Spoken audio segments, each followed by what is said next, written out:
In this video, I'm going to show you what to do if your selection runs off the edge of your document.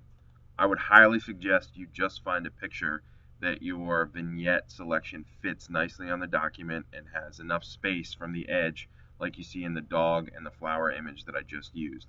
But if you have an image that you'd really like to use because of the subject choice and the vignette's going to run off the photo, I'm going to show you how to add a little bit of extra photo to the left-hand side here.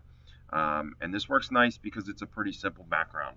So I'm going to begin just by deselecting that area.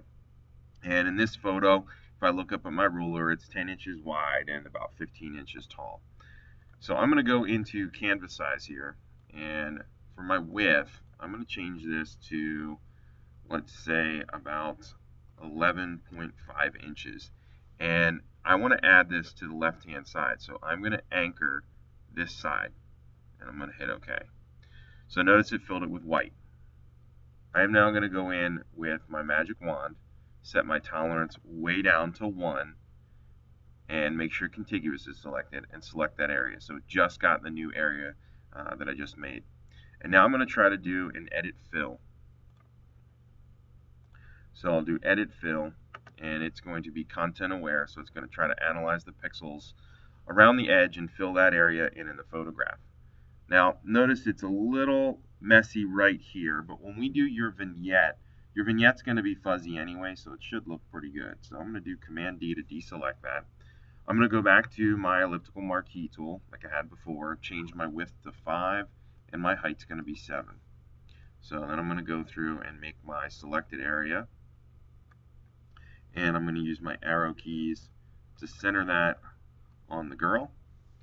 And now I'm going to go to selected mask like we've done before. And you'll be changing your transparency up to 100 so you can see what's going on. You're going to feather it a little bit. Again, watching closely that you don't feather off the edge of the document or going too crazy with your feathered selection. But that looks pretty good. If you need to, you could shift the edge in or out if it gets too close. And then, as before, we're going to change the output to a new document. So it would be new document, you would hit OK.